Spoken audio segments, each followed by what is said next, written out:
Okay. Magandang umaga, mga kapatid, kaibigan. Narito na naman tayo para mag-aral sa salita ng Diyos. Bago tayo mag-umpisa, may hihilingin ako sa inyo. Paki-subscribe lang po sa aming YouTube channel, Marlon Kurit YouTube channel, para mapabilis paglaganap ang salita ng Diyos sa buong mundo. Ayun po ang aming munting hiling sa inyo. Paki-subscribe lang sa aming YouTube channel, Marlon Kurit YouTube channel. Yun lang po ang aming munting kahilingan sa inyo. Tayo na'y manalangin. Ama naming Diyos na makapangyarihan sa lahat. Panginoon, narito naman kami para mag-aral sa iyong salita. Panginoon, basbasan mo po, Panginoon, ang lahat ng mga tagapakinig at nanonood nitong aming pag-aaral sa iyong salita, na sila'y makakilala sa iyo at ikaw ay tanggapin bilang Panginoon at tagapagligtas. Panginoon, kami po'y nagpapasalamat sa iyo sa pangalan ng aming Panginoong Jesucristo, na aming tagapagligtas. Amen. Ito tayo mag-aral sa Mateo Kapitulo 7, versikulo 15 hanggang 20. Ito ang sinasabi dito sa versikulo 15. Ang sinasabi rito, mag-ingat kayo sa mga bulaang propeta. Nagsisilapit sila sa inyo na animoy tupa. Ngunit ang totoo'y mababangis na asong gubat. Yan ang sinasabi rito sa versikulo 15. Mag-ingat tayo sa mga bulaang propeta. Magsisilapit sila sa mga anak ng Diyos para linlangin, patuuhin sa kanilang mga sinasabi. Kaya mga kapatid, kaibigan, dito pa lang sinabihan na tayo ng ating Panginoon na mag-ingat sa mga bulaang propeta, bulaang mga mangangaral. Ayan, pinagpaingat tayo ng Diyos. Ayan, yan ang sabi ng Diyos. 16, makikilala ninyo sila sa kanilang mga gawa. Napipitas ba ang ubas sa puno ng dawag, o ang igos sa puno ng aroma? Yan ang sinasabi dito sa 16. Yan. Makikilala natin sila sa pamamagitan ng kanilang mga ginagawa, mga sinasabi. Yan. Yan ang ibig sabihin nito. 17, nagbubunga ng mabuti ang bawat mabuting punong kahoy, subalit nagbubunga ng masama ang masamang punong kahoy. Yan ang sinasabi dito sa versikulo 17. Ang mabuting kahoy nagbubunga ng mabuting bunga. Ang masamang kahoy nagbubunga rin ng masama din ang bunga, dahil masamang puno. Ano ibig sabihin? Ang tao nga nakakilala sa Diyos, mabubuti ang mga ginagawa. Basta ikaw ay nakakilala sa Diyos, mabuti ang salita mo, mabuti ang mga gawa mo. Pero ang tao na masama, ang mga gawa, masama din. Ang mga sinasabi, masama din. Ayan ang pagkakilala natin. Makilala natin sa pamamagitan ng kanilang bunga. Kung ano man ang lagi nilang ginagawa, pag masama, masamang puno yan.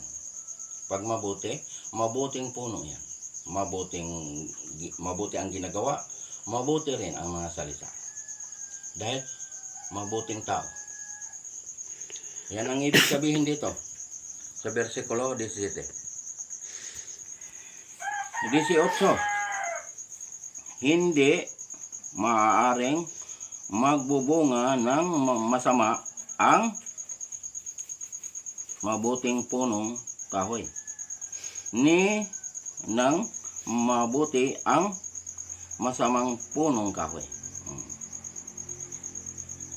Yan ang sinasabi dito sa versikulo 18.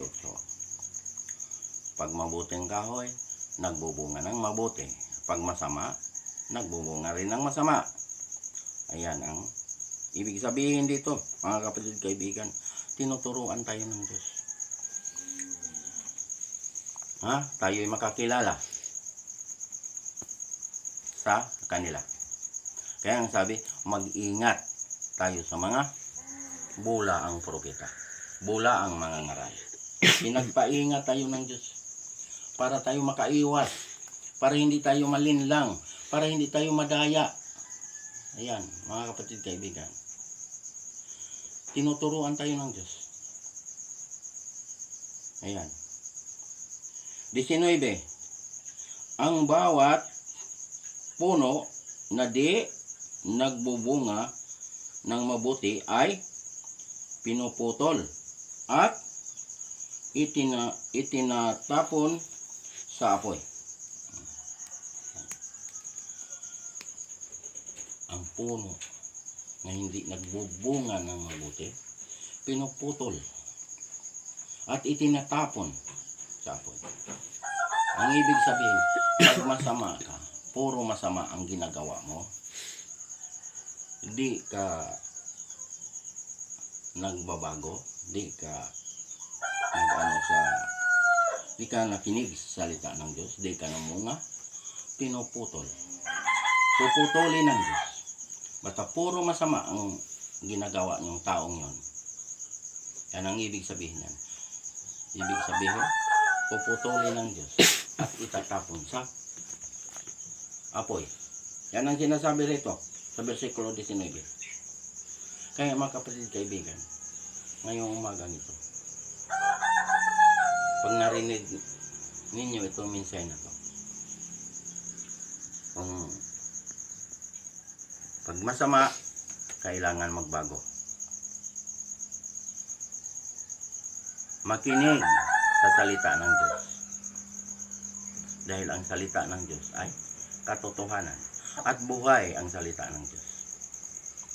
Pakinggan natin mga kapatid kaibigan. Paniwalaan natin ang salita ng Diyos. Dahil ang salita ng Diyos ay katotohanan. Ang gusto ng Diyos, tayo ay maligtas. Ayaw ng Diyos na tayo ay mapahamak. Mga kapatid kaibigan, yan ang gusto ng Diyos. Last verse, 20. Ito ang sinasabi dito sa 20.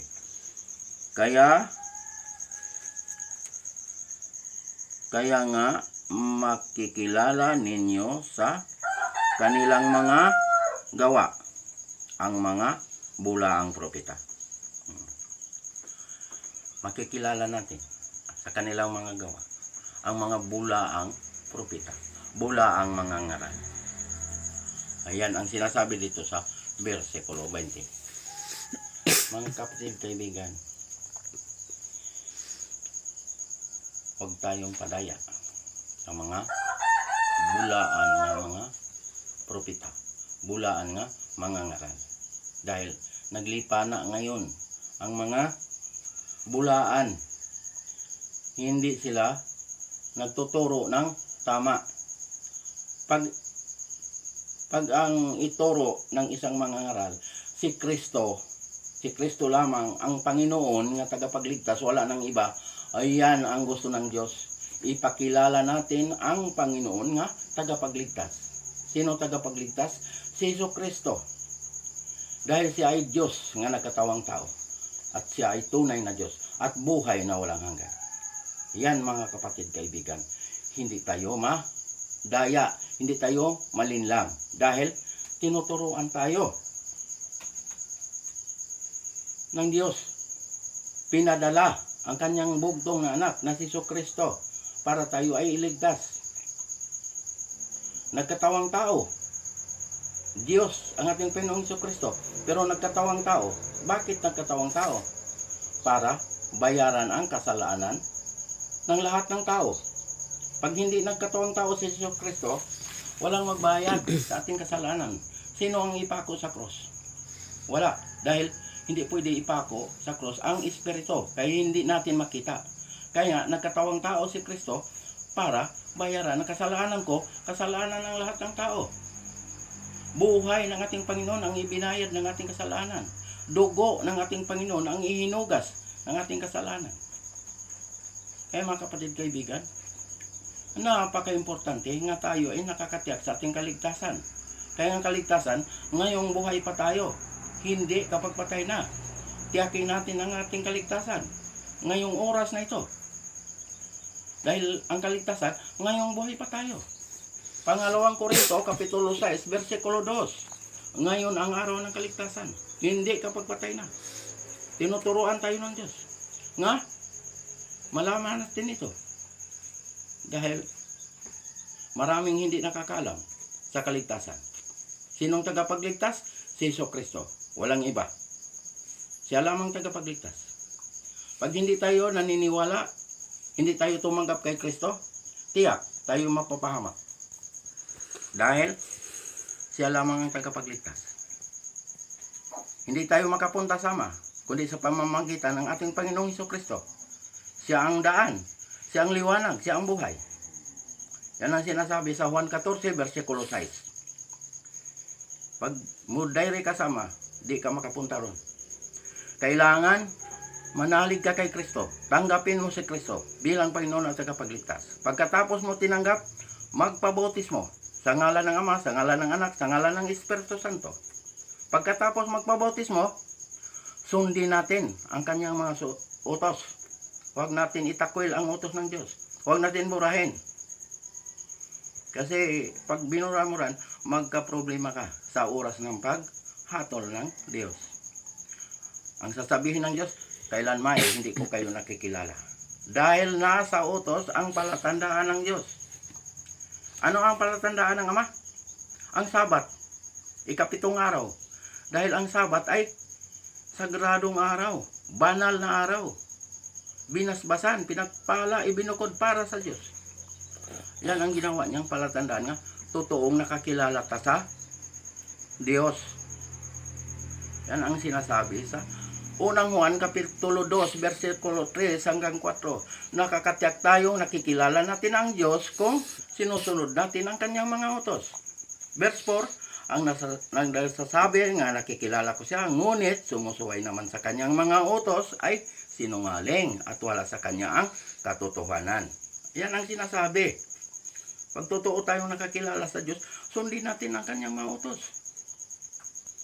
Yan ang sinasabi. Sa 1:14, versikulo 15, ang sabi ni Kristo, kung iniibig ninyo ako, sundin nyo ang aking mga utos. Anong sabi? Ano pang sinabi sa Mateo? Sa Mateo, Kapitulo 5, versikulo 17. Hindi ako naparito upang pawalang bisa ang kautusan. Naparito ako upang tupdin at ganapin at ipaliwanag. Ayan ang sinasabi. Mahal tayo ng Diyos, mga kapatid kaibigan. Ayaw ng Diyos na tayo ay mapahamak. Kaya tinuturuan tayo. Dito pa lang sa lupa, tinuturuan na tayo. Nga tayo ay makakatiyak sa ating kaligtasan. Tiyakin natin ang ating kaligtasan. Dahil napaka-importante ang kaligtasan. Dahil ang ating kayamanan dito, iiwanan natin ito. Kahit anong yaman natin, iiwanan natin. Kahit peso, di tayo makadala. Kahit ano pa ka rami ng pera mo, ano pa kalaki ang lupain mo. Kahit sa iyo na to lahat ng dito sa mundo, iiwanan mo to. Basta ikaw ay bawian ng iyong hiram na buhay. Yan mga kapatid, kaibigan. Tiyakin natin ang ating kaligtasan. Tanggapin si Kristo bilang Panginoon at tagapagligtas. Magpabautismo. Sundin ang sugo. Yung utos ng Diyos. Paniwalaan natin ito mga kapatid kaibigan. Yan ang katiyakan.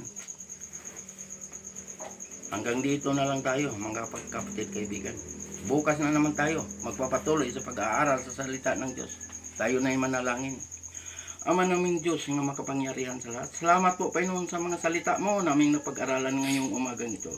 Basbasan mo po Panginoon ang lahat ng mga nakakinig nitong yung salita na sila ay makakilala sa iyo at ikaw ay tanggapin bilang Panginoon at tagapagligtas. Ito ang aming hiling at samot dalangin sa pangalan ng aming Panginoong Hesukristo na aming tagapagligtas. Amen.